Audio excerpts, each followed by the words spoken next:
கங்கை நதிபுறத்து கோதுமை பண்டம் காவிரி வெற்றிலைக்கு மாறு கொள்வோம்.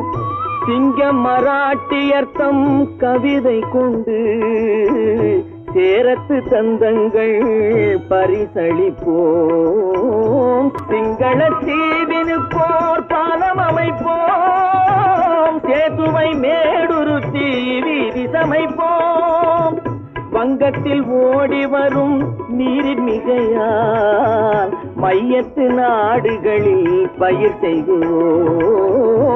சிந்து நதியின் மிசை நிலவினிலே சேரணன் நாட்டிளம் பெண்களுடனே சுந்தர தெலுங்கினில் பாட்டிசைத்து தோணிகள் ஓட்டி விளையாடி வருவோம்.